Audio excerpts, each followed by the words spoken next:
Welcome back. Making a choice about whether or not we want to pattern or texture the surface of our material should be something that we think about before we move on to the next step. It is often the case that it is much easier, like in the example of this piece here, if I texture the material or put pattern onto the surface of the material in advance of cutting out that geometric shape, because in the process of this peening that I did to the surface of this with a cross peen hammer, the material got a little thinner in some areas and stretched out. It started out at about 6 inches and it ended up gaining about 1/8 of an inch on either side. So by putting the texture down in advance and then cutting my pattern out of that pre-textured material, I find it to be an easier approach to keeping the form symmetrical.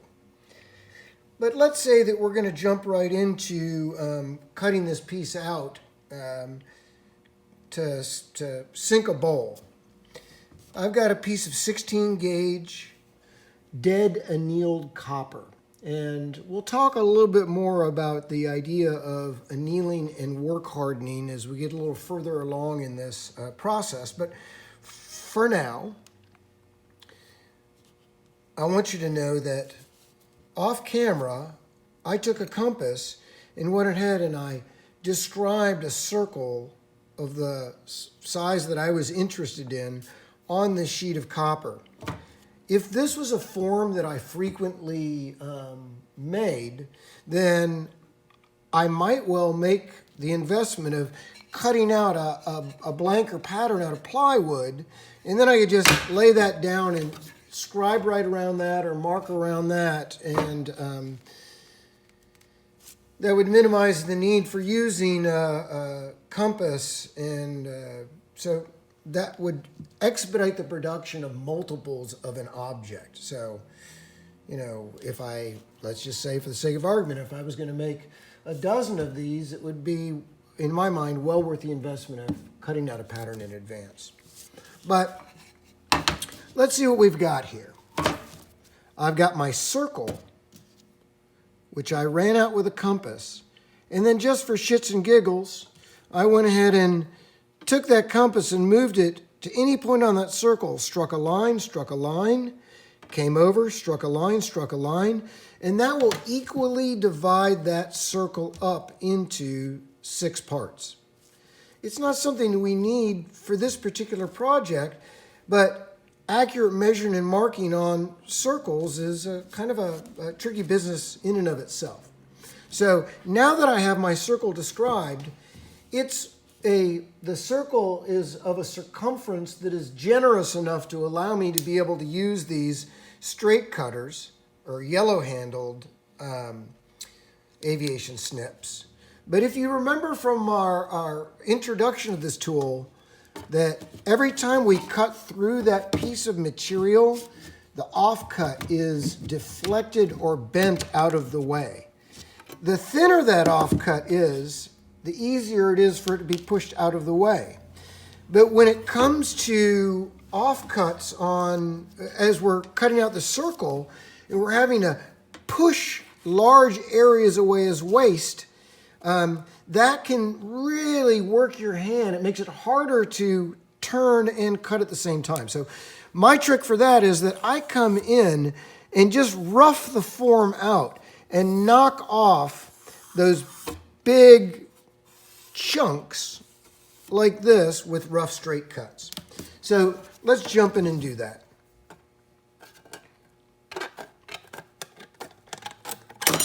Because it's pretty easy to even push a moderately wide piece of material out of the way when you're making straight cuts, but it becomes a lot more challenging when you're trying to finesse a turn.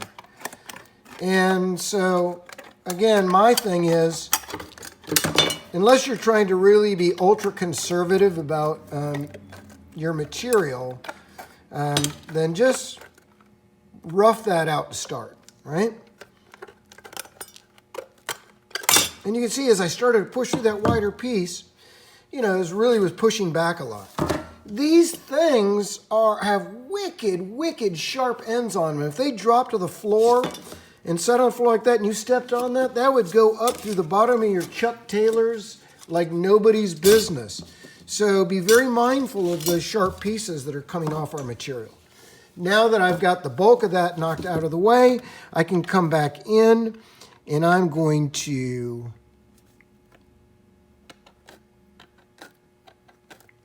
use about 3/4 of the throw of that blade. So I'm not going to go all the way down to the end of the blade like that because that causes the material to bend and deform. So I'm only using about 3/4 of that blade.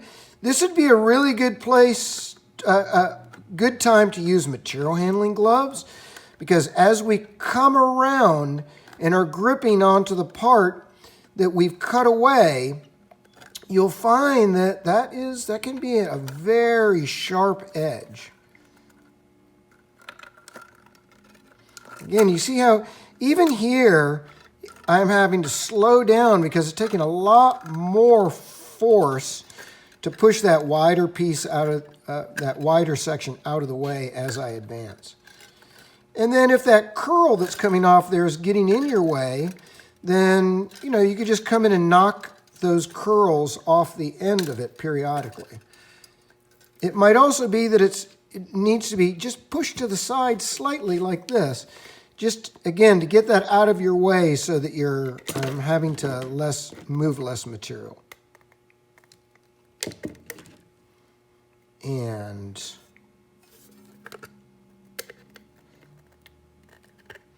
a little more to go. Now, this is going to have a slightly rough edge that I'm going to want to clean up with a file, but that's pretty close, right?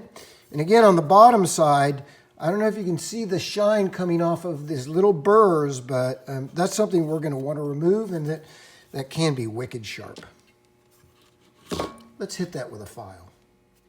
Okay, I could spend way too much time talking about files, and I think that they're highly underrated tools, but let's just give a kind of general overview of the kind of files that we might use for something like this. So I'm looking at what are called flat files. They're defined by their width and their thickness, and they have teeth on them. So the organization of the teeth has a lot to do with the way that they perform. In general, we refer to coarse cutting files, which have less frequently occurring teeth on them, or say widely spaced teeth, as bastard files. So the characteristics of a bastard file is that it is fast cutting and it works well for thicker cross sections of material. But a bastard file might be too coarse to work a thin edge because the teeth would catch on the material and would further bend or damage and deform it. There's a whole bunch of different types of finer cut files that work better for thinner cross sections, including things like second cut files and mill files and Swiss pattern files. And but the problem with those is that they're prone to clogging up between those little teeth with particles that it is shaving off of that piece of material. So it's really important when you're working with materials, especially soft materials like copper, that you have what's called a card file or a file cleaner. And the way that's done is that you strike in the same direction as the teeth on that file, and it cleans out those little particles that load up in there, right? So I've got this, I could handhold this and try and file it, but I'd really like to be able to use two hands on my file because it's a lot easier to control what I'm doing. One hand on the handle, one hand on the end. And, you know, I mean, really, a file without a handle is, you know, is not advised in general because it really reduces the effectiveness of that tool. So Anyway, so I've got a file on this handle, and I've got, if you had a vise would be a great way to hold on to this, but we would want to put, if the vise had metal jaws, we'd want to put some wood blocking or something in between the jaws of the vise and my metal so I didn't mar my metal up with the jaws of the vise. Here I'm using a quick clamp to secure it to this block and another quick clamp to hold it down to the bench. And what I'm going to do is, files only really cut on the forward stroke, right? One hand on the handle, one hand on the end. It cuts on the forward stroke, but I can also turn it this way and I can, well, let me tighten that clamp up a little bit. And I can draw back like this. And you can see it is going to smooth out that edge. And then the last step we're going to do is to deburr it. So I'm going to advance, smooth that out a little bit, unclamp, rotate it, move it up a little further, come back in,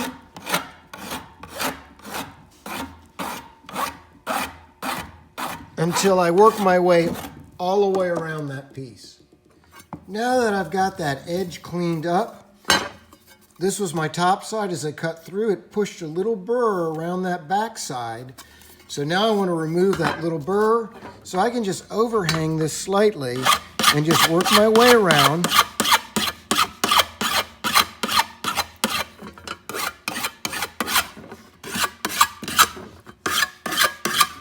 And knock that little wire edge burr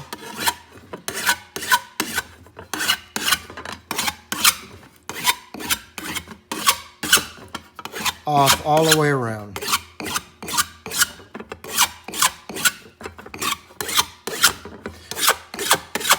I've been thinking a little bit about what kind of texture or pattern I want to lay down on this.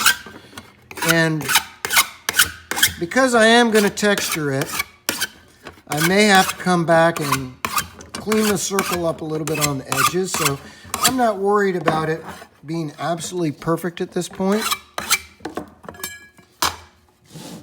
I think that's good enough.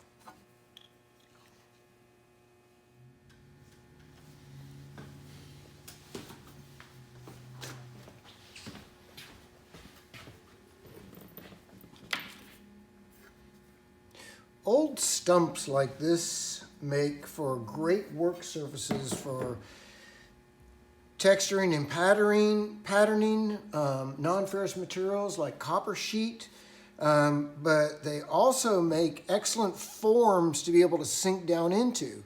So you can carve a bowl shape and then sink those bowls down into that form, or you could create a trough for doing tapered forms. There's no limit to the possibilities.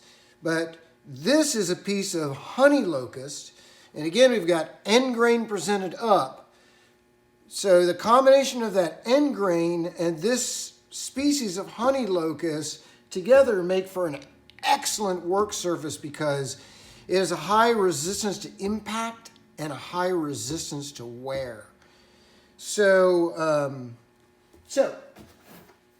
here we have our piece of copper that we cut into a circle, and we could go ahead and start to come in and shape that, but I'd like to lay a little texture down on the surface first.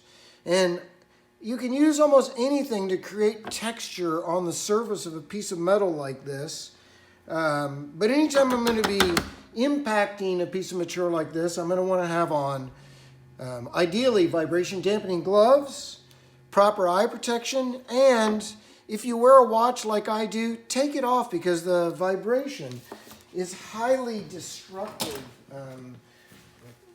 to those watches. So I'm going to go ahead and glove up, and I'm going to try using an unconventional tool for creating pattern and texture. I'm going to use a hammer that's called a bushing hammer that's used for stone work. And these multiple teeth will actually help grain the surface of a piece of stone to take down small lumps and irregularities. But I'm going to see if I can adapt this to creating some pattern on the surface of my material. So I'm going to tip my material in slightly so that it's not just sitting there loose, but it's kind of held in tension against that base. And I'm just going to give it a few strikes and see how that looks.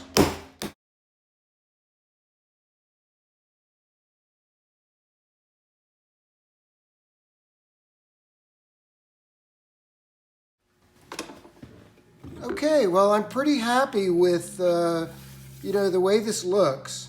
I needed to have enough frequency of occurrence of that on the surface that it started to become an abstract texture and not just little dots on the surface. And you can see the backside is really where the magic is happening. It's almost like chicken skin as it pushes through. But I need to be very mindful about the fact that this is now thinner through the cross section of where I've made those depressions. And the repeated hammering of the surface has compressed the structure of this material, making it highly resistant to bending. This is called work hardening, all right? And so this is really much harder to bend now than it was before when it was annealed or softened. So we're going to have to go through that process of, before we go any further forward, of annealing this and softening it. And again, I want you to see that it takes a fair amount of force for me to get this to bend at all. And if I now went to the shaping of it, I'm highly likely to, one, have to work way too hard to make that happen, and two, there's a high probability of stress cracks forming on this material. So let's do a quick annealing.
And now, it moves like butter, baby. All right? So I heated it up till there was just barely visible color on the surface, and rapid quenching in water.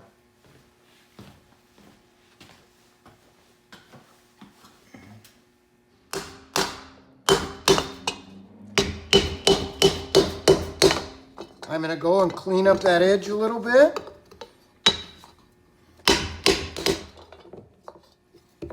All right. So far, so good. What I'd really like to do is, if I try to move up too fast and I get these pleats along the edge, it's important that you take those out before they get so tight that you're unable to smooth those back out. So now I'm just going to come up on the flat side and clean those edges up a little bit.